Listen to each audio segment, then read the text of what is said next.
Today on the pod, can you really delegate client communications in an accounting firm? Please. How to keep those glasses reflections out of your video. Nerd alert. Nice things to do for your team during busy season. A few ideas. Am I anti-employer? I've been dunking on the man lately. And these days, can you build an accounting firm around just 1040s or anything for that matter that's like once a year? Super cyclical stuff. How do you do that? We're going to talk about it.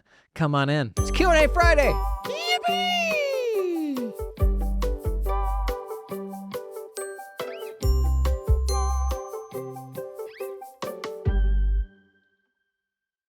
I can't remember who it was. Somebody complained this week that I didn't say come on in on the intro. Sometimes I'm like, I need to dress this up a little more and not say weird things like, come on in, the daily's warm. But where's the fun in that? You know, be your own weird version of you. Okay, can you really delegate comms in an accounting firm? Is that realistic? Discussion that came up online this week as U.S. tax pros are like staring down the barrel of just super busy deadline, but virtually all accounting firms have their own version of this, regardless of what that deadline is for you. Getting down to it, a bunch of clients asking for status updates, did a whole episode on that. But wouldn't it be nice if this person would just come in and just magically know what you wanted to say to those clients and would handle all those things out of your inbox for you automatically? Gang, it's possible. Highly recommend some of the email delegation stuff we've talked about in this, like on the pod here. I have a few other thoughts on this, but what I'd like to do first is bring back our guest that we introduced yesterday, AI Jason. If you missed yesterday's episode, we made a clone of me, trained on 210 episodes of this podcast. 210? Something like that. A lot. And in early testing, it was really darn accurate. So I'm actually going to chuck this question at AI Jason. Hello, AI Jason. You're on my podcast now. Say hello to everyone. But let's start out with the first question. Is it really practical to think that you could delegate client-facing communication to somebody else in your accounting firm? Hey everyone, glad to be here. Jumping right into it, absolutely. Delegating client-facing communication can work, but it's all about setting clear expectations and having the right systems in place. This guy. Think about it. Not every conversation requires the head hon, hey everyone, glad to be here, jumping right into it. Absolutely. Delegating client-facing communication can work, but it's all about setting clear expectations and having the right systems in place. Think about it. Not every conversation requires the head honcho's touch. With a well-trained team and solid protocols, you can maintain that personal touch while freeing up time to focus on the big picture. It's about empowering your team and trusting the process. And hey, if you've got more questions on running a smooth operation, fire away. Okay, so let's get more specific, more granular. Let's say I'm coming up on a big tax deadline and a bunch of my clients are hassling me saying, what's the status of my tax return? How do I get all of them off of my back? Tell me how to delegate that specifically. All right, here's the deal. You're swamped and your clients are breathing down your neck. Classic, right? Classic. First off, breathe. Now, let's tackle this. You need a game plan that's as smooth as butter. Okay. Assign a team member to be the point of contact. They'll handle the what's the status, calls and emails. Equip them with a status report. Think of it as a cheat sheet so they can give quick, accurate updates. This way your clients feel heard and you're not pulled in a million directions. And remember, communication is key. Set up a system where clients get regular updates, maybe weekly emails, so they're in the loop without clogging your phone line. It's about managing expectations and keeping that trust tank full. Have you thought about how you're currently managing client expectations outside of tax season? Not bad. It kind of sounded like an amalgamation of several things that I've said before. It like eerily bounces back and forth between things that I definitely say and things that are a little bit AI cheese, but the subject matter is there. What we covered in yesterday's podcast is every one of those statements is backed up by like 8 things that it's pulled out of podcast transcripts, which is great, but sometimes actually muddies the answer a little bit because it's pulling so much information as opposed to like, is there one really relevant answer that I've given in the past that it should just parrot pretty much word for word? And that's that's kind of behind the scenes and the nuts and bolts of how these AI assistants work right now. That's one of the big pain points is there's times where you just want it to pull a single answer, and then times like if you're doing tax research where you actually want it to pull 20 answers of all the different kind of related things to that answer to get you something complete. That answer is pretty good. It didn't go into a ton of detail. It said like a status report, which actually gave me an idea and is maybe a better framing than I had used. If you're trying to get a member of your team up to speed on how to manage these communications, we did talk about boilerplate status updates according to just the status of the project. So if it's in prep, if it's in review, whatever, just have a boilerplate message for what you want to tell them based on the status that it's in. But some sort of like status guide for that person who's doing the communication that may include some templated messages, but also just a bunch of background of what that status means, and actually maybe like 10 different templated messages for each of those statuses, so you avoid the risk of like sending the same update to somebody twice. It truly is all about expectations and creating systems. Lack of systems leads to an over-reliance on expertise every time. And I'm not going to profess that I'm really good at this because I'm not. But just like we get frustrated working with AI things not doing exactly the thing that we want, we get really frustrated with the intern or with even senior folks when what they turn around isn't exactly what you're expecting. But usually it's a matter of not clearly defining the expectations. And so right now, if you run a firm and there's a bunch of people hounding your staff for status updates, do those staff even know what the rule is? Do they even know, no, it's my job to update them every week or every 2 weeks or something like that? In most cases, the answer to that is no. And so you're actually leaving them to make up the answer and leaving them to just do what they want to do, whether that's keep working on the technical stuff or hitting pause and spending a bunch of time on client service. But that sort of thing generally should not be left up to your team. That's something that you are setting the standard for. So when there is no system, folks will come in and make up the answer. And in general, the more experienced a person is, probably the more likely they're going to do the same thing that you would. But the way to eliminate that altogether is by just having a system. Furthermore, the more you systematize and standardize what you're doing, the more you de-skill these things. And too often in firms, we will overskill certain roles because we haven't taken the time to think through what that process ought to be. And there's certain things you can standardize, certain things that are really hard to standardize. But for this reason, we should always be challenging the assumptions of just how far we can take standardization. A good example is, a lot of the most progressive firms I know have put admins in the driver's seat of all information gathering. And depending on the type of work your accounting firm does, potentially 50+% of certain projects, like the time sunk into those things, can just be gathering documentation and following up for what you need and all that. And so then when that project gets to the pro, you got this awful like start-stop situation where you pick up a project 8 times before you can actually get it done because you're missing this, you're missing that. Maybe the client didn't get you everything that you needed. This is a big, compelling argument for staged requests going through before your busy season and building out explicit lists of what's needed from every client, and then using software to collect all those things from them and auto follow up with them until they've completed every single one of those things. It removes all of the time that your team spends on following up on those items one by one, on going back and figuring out what do I have and what do I not have, putting it down for 3 weeks, picking it up 3 weeks from now, and having to do all that again from scratch. Software can absolutely do that stuff for you. But the most progressive firms I know these days are not letting the pros touch the project until they have everything that they need, everything that the client should have submitted for that project. And the big pushback there is, well, a non-professional person isn't going to know exactly what they need. 2 things I'd say to that. One, they won't ultimately take it as far as a non-technical person will, but that's not a reason to do 0% of it with admins, right? If an admin can get me 90% of the way there, that's a whole lot better than the pro doing the first 90%.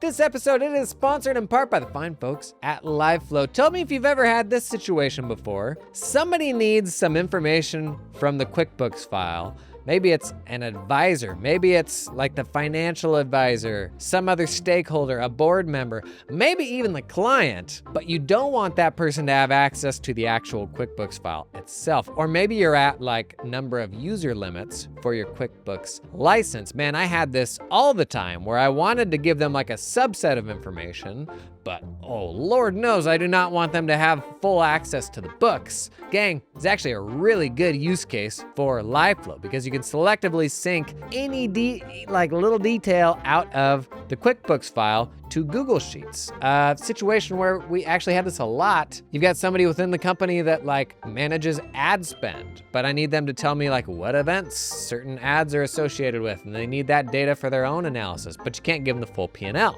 LiveFlow can be a really great solution here to just get the information out of there that they need to see without getting them everything else. Now, LiveFlow does a whole bunch of stuff, syncs data out of your QuickBooks file to Google Sheets. It can be a one-time sync or it can keep updating that stuff on an automated basis. They've got a killer consolidations product now where you can roll up theoretically an unlimited number of companies with different sets of chart of accounts, all in the same like really simple, easy to use LiveFlow interface. People are using this for like LiveFlow for everything from like managing month-end closes even internally. Like they set up all their work papers in Google Sheets. Kind of wild. That is LiveFlow. Learn more about that one in the link in the show notes. This episode is brought to you in part by TeamUp, helping you recruit top Filipino accountants without any ongoing monthly fees. The difference between TeamUp and all the other offshoring options is that TeamUp helps you hire staff directly. No middleman. You work directly with your new hire in the Philippines. Hire the person, not the company. Guys, gals, gang, here's just a few reasons to hire directly. You have access to higher level talent. Makes sense. You have complete control over team culture and training. They keep 100% of what you pay them, and it's a lot more affordable for you, so you can retain your team for the long term. TeamUp can source accountants with experience working at US or Australian firms, familiar with tools like Xero, Cubio, and Dex. Also recruit specialist roles, team leaders, tax specialists, administrative assistants. Thought experiment. What if you had an executive assistant for the first time this tax season? Just throwing it out there. What would they do? Start at that email video I did on the main channel recently. Get help with that stanky old inbox. I digress. TeamUp recruits these talented folks for a flat one-time fee of 4,000 US American dollars. That's it, 4K one time. Somebody at Robert Half just did a spit take. Robert Half reference. We ever gonna get Robert Half to sponsor this pod? Not anymore. And they can connect you with an affordable employer of record if you need help with payroll and compliance once you hire that person. Big fan of hiring in the Philippines. You know I did a bunch of that. Check out the link in the description to learn more about TeamUp. Second thing I'd say is this is a great rationale for building those explicit request lists outside of your busiest season, because then you can have non-technical people or juniors build those request lists, based on what we had last year. Here's every single document that we ought to need this year. And if you want, then you can have a technical person review it in a slower time of the year so that they have blessed it when you get into the busy season. But even if you don't do that, a version of admins tracking down all the stuff, the low-hanging fruit that you know you're going to need, that is a lot better than making the pro do everything. It's an example of, I think, where we split hairs over the last mile. So say you're doing annual tax prep for somebody, the pushback can be, well, we don't know everything that we need this year until we've actually seen their file this year. And that's true, you don't. But you know a whole lot of what you need. That's a pretty darn good starting point. So all of the stuff that they had last year that at a minimum you'll need this year. This isn't to say that it's going to be a complete list, do it all in one fell swoop sort of thing, which, unless you've got a client that's super on top of things and they will somehow know everything they need to give you, like that just generally doesn't happen. So what I'm going to do is I'm going to optimize for trying to eliminate even just one start-stop for my professional staff by getting the admins to be the ones doing those follow-ups, making sure that we have everything that we need, overseeing the software that's doing that if you've pulled in a tool to help with those document requests. De-skill the function of getting everything that you need to do a project, because if it's taking away time from your pros, that's your most scarce resource. Related to that, does this make it way harder to run a solo practice? Because you don't have that person that can help you out. In fact, let's check this one at AI, Jason. I do think there's some things we've talked about in the past that could kind of synthesize into a solid answer here. Hey, Jason, I'm thinking through how to better manage info requests with my clients and get out ahead of annoying status requests and all that. But for a solo firm owner, when you're the only one running the shop and you don't have a person to delegate those communications to, this seems like a pretty big downside of running a solo practice. Would you agree with that? What are any ideas you may have there? Oh, absolutely. Running solo does throw a curveball your way with managing client communications. It's like juggling with one hand tied behind your back. But hey, it's not all doom and gloom. One trick up the sleeve is setting clear expectations with clients from the get-go. Tell them straight up how often they'll hear from you, whether it's weekly or bi-weekly updates. And remember, a no update is still an update. It keeps clients in the loop and can cut down on those pesky check-ins. Another lifesaver is technology. There are tools out there that can automate some of the communication for you. It's like having a digital sidekick. And don't forget, hiring a virtual assistant can be a game changer. They can filter the noise and let you focus on what you do best. It's about working smarter, not harder. Have you thought about how you might integrate a virtual assistant into your workflow? That was everything that I would have said. It was build a system, even if it's manual for you, a system's better than nothing. It was use tech, because tech can handle the requests, though it didn't get very granular in that. And that could be because of the response size that it's trying to fit the response within. And then third, consider hiring a VA for this. I mean, that's pretty much exactly my answer. If you really, really want to stay solo, lean into tech really hard. Lean into tools that will manage the requesting, tools that'll send your clients automatic status updates when a project hits a new status. Is it super high touch for them to get like auto updates on statuses? Not really. That's kind of the trade-off that you're dealing with. So lean into tech, but I would have a really hard time ever fully going solo just because there's so much trivial stuff when it comes to running a business and running an accounting firm that I wouldn't want to get sucked into. Just a VA to handle some of that for you seems like a big win. Otherwise, you do end up getting stuck doing a lot of menial things. You know, we talk about AI advisors putting us out of a job. I'm feeling a little bit of that for the first time right now.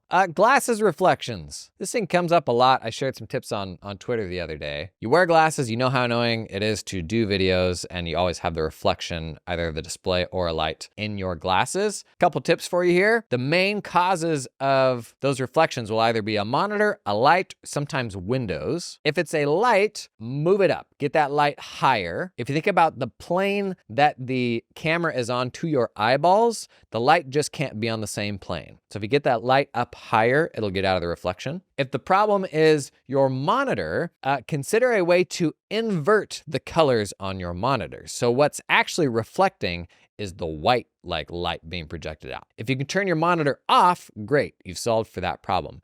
If you've got a script on that monitor, some apps, I don't even know if this is possible at the OS, the operating system level, but what you basically want is the colors to invert. So your big white document is black and the text is white. Now, I use a program called Cloud Prompter. It's a teleprompter app that's super, super basic. I think they've even got like a free level where when you have a script, you chuck the script in there and all it is an all black screen with just white lettering. So if you're having issues with your monitor reflecting off your glasses, either turn the monitor off, turn the brightness off, or find a way to invert the colors so it is white text on black, and then you won't see those reflections anymore. Hardest one to solve for is probably Windows. Could be solved for by repositioning your desk, closing the blinds, that sort of thing. But if you wear glasses, hopefully that helps. In my case, I don't have a perfect solution, and this won't be relevant to audio listeners. Because my key light is a huge 48-inch dome light, at the top it's literally pushed up against the ceiling right now. At the very bottom of it is like right at eye level. And so if I look towards my light, you just see my light reflecting off the top of my glasses. But that's only because the bottom of the light is like just barely on the same plane as the camera. If I had a smaller light, and I don't imagine many people listening to this have a 48-inch dome light. If I had a smaller light, it could just be up higher and then you would never see it. Patrick Dichter posted something on Twitter recently that I loved. Thought it was a really good idea. Each tax season, we try to do something nice for our staff. Mobile car detailing for our local office staff. Remote staff are getting care packages. Said it was a hit. Said he stole the idea from Brandon Hall. Man, that's such a good idea. That's such a nice little quality of life thing. Get your car detailed while you're at work. If your folks are in the thick of things, that stuff can make a really big difference. You got any good ideas for what have you done stuff like that people would appreciate? Pop that in the comments. Maybe I'll pin that to kind of get the conversation going. Am I anti-employer? I've been dunking on like traditional employment lately, not because everyone should go out and start their own firm, because they definitely should not. But I think there are a lot of ingrained things in our society that come from employers suppressing employees and just trying to get them to do what's best for the organization. And, examples we've talked about is never make your hobby your job, like putting kind of these scary barriers around going out and doing something else that ultimately isn't in the benefit of that company. We're gonna do an episode on The Pathless Path, I think that's what it is. Talked about this book a couple of times, but they basically talk about how we're often blind to like the default path that we are on that is defined by the environment that we're in. So you go to work at a big firm and the way that you win within that universe is totally defined by the universe itself. It has nothing to do with what's best for you, what's best for your life, bigger picture, what's best for your family. It's entirely defined by like that little bubble that you're operating within. So and this is probably why for myself, my head never came up to start thinking about other things until I had conquered the bubble I was in. The bubble I was in was a small 30-person firm. I eventually became partner. I bought out a couple of the old partners, and then I started looking around at what else was happening. Honestly, didn't at all until that. And it's because I was, without realizing it, I was on the default path, just playing the game I was within to the best of my abilities.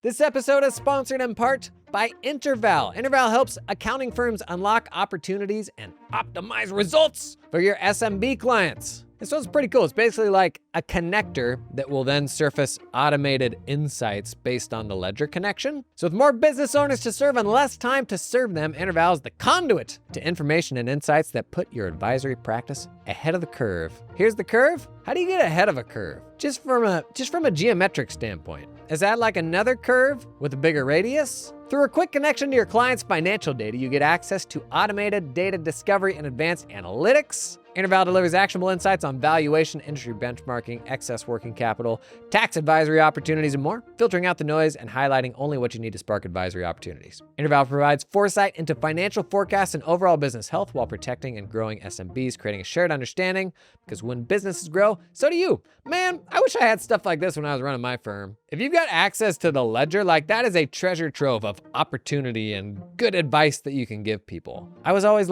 if only we could wire up all these ledgers to specific service packages that we have, where anytime this triggers, we propose this package. And we can set it up in a way where it's a no-brainer. We're hey, we see this thing, you should totally have us do this. And they'd be yeah. But where did that fall on its face? Monitoring the ledger data to actually make that connection. And I got cool tools like Interval to do that for you. Woo! We're still in an ad read. Learn more about Interval in the show notes below. This episode is sponsored in part by Tech Guru Pop Quiz. Your computer just explodes right now. What do? A, we're gonna go down to Costco and get the best deal on a new tower that I can. B, call my IT group and let them figure it out because they're the professionals. The correct answer is B. You thought there was gonna be 4 options. I'll be honest, when I started that, I thought there would be 4 options too, but I couldn't think of any more. Gang, we talk about delegation and the stuff that you ought to be worried about and the stuff that you really need to get off your own plate.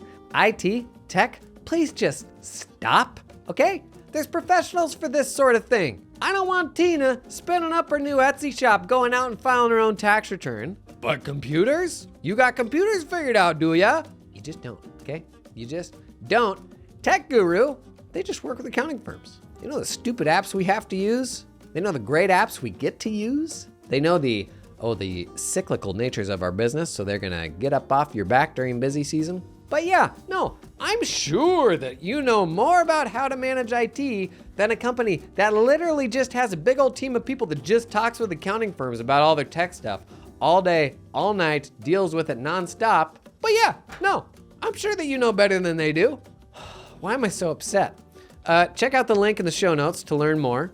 We're getting to deadline season. If you don't have a good plan for IT, just book a call with them now so you got something on the calendar to force yourself to circle back to it and put together a better plan going forward. Somebody shared right before I started recording this in the Tax Pros Discord. By the way, listener, I don't know if you want to grow the Tax Pros Discord, Let me know if you do, and I'll bring it up next Friday on the Q&A. But they were sharing the story of basically how they left a larger firm, and their boss told them they were going to a community firm. Their boss told them they would be doing boring, simple work for the rest of their days. So it's like you've got this partner in a bigger firm that's like, we do cool, big, impressive stuff. And the best thing for anyone is to come do this cool, big, impressive stuff when it's like, no, maybe I actually want to have like more of a community impact. Even if that means I'm doing less technical work and maybe my more technical skills atrophy because I'm not spending any time on them. As a great example of something that like is more about the person and what's best for you rather than the default path like within that little environment that you're living within. Anyways, am I trying to scare everyone out into starting their own firm?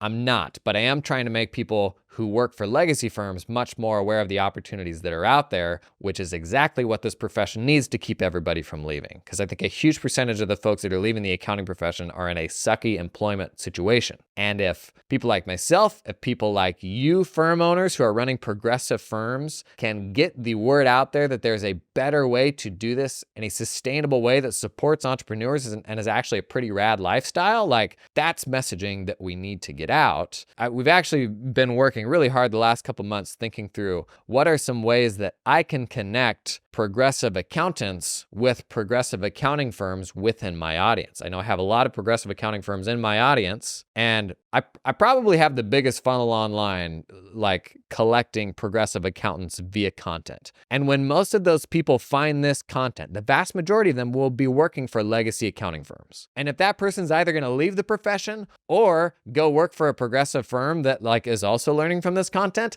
I would much rather them do that. So I'm not like, I don't want to like globally cast shade on firms and be like, everybody just has to go do their own thing, because that isn't the move. But I do want to make it abundantly clear, if you're in a situation that isn't healthy for you, or if you're in a legacy firm, there's so many cool, talented people out there that have started their own firm and created really cool places to work. Before you bounce to private or something else altogether, know that like, to me, the very best thing about this profession is you can kind of do it anywhere. Like, not just like where you work remote and all that, but it can kind of follow your passions, because accounting and tax and compliance, it happens where your passions are, whether that's beekeeping or golf caddying or private air charter or summer camps, whatever it is, accounting and tax happens there too. So it can kind of be like this really cool marriage of the things that you're passionate about while also being a like super flexible job that can pay really well. Last one, is it viable to run basically a 1040 only business? So if you're not a US tax pro, 1040s are individual tax returns. And the small ones, generally the client will want them done by April 15th for the previous calendar year. For people who are business owners and anything beyond like the most basic stuff, there are totally reasonable justifications for extending to the extended deadline of October 15th. And when you have those slightly more complex returns, it's easier to make that argument with your clients to say like, no, it's actually not in your benefit to file, so still have to pay, but to file within April. So this could be 1040s. It could also be anything else. Is it realistic to build an accounting firm these days around something that can only be done like, within 3 months of a 12-month year? On a whole, like firms are trending away from this, right? In a perfect world, if you could smooth that stuff out across all 12 months, that's much more optimized, right? But I would still say, while that is the trend and in many situations advisable, there's still a killer business to be made around these like things that are harder to spread out. So like folks can go out and run wildly profitable firms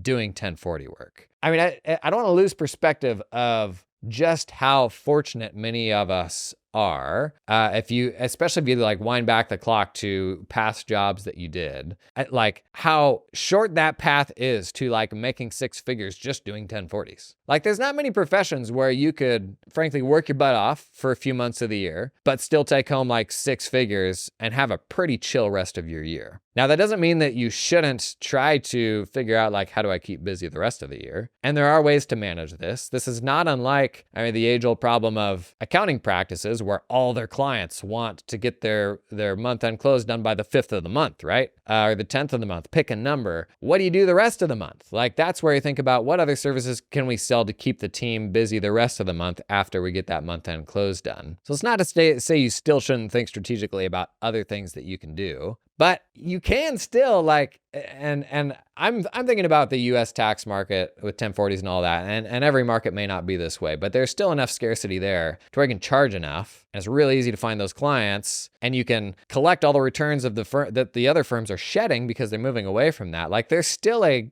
great, super profitable business to be built there. Is it ultimately like as good as the one that's doing the other type of work and it's all spread out and everything? I don't know, but that's pretty subjective too, like based on how you want to work. And if you don't mind working your butt off a few months a year, I would say don't feel trapped to that for sure, because there are other ways to do it. But at least as I see like the US accounting firm market, and that's maybe the main thing I can speak confidently to, there's a really cool version of any of these. There's good and bad ways to do each of them, but you can make really good money. You can control your schedule, like not overdo it. Just know the more you get into just those services that can only be sold very limited times of the year, it's just going to come with some really big trade-offs, right? But even with those limitations, like there is still a compelling business to be made there. That's it for Q&A Friday. I don't know if we're going to keep bringing this clone back. Honestly, he's pretty much aced everything I've thrown at him so far. I don't see a near future where this podcast is entirely my AI host. It would be fascinating as a science experiment. I don't think it would be super compelling as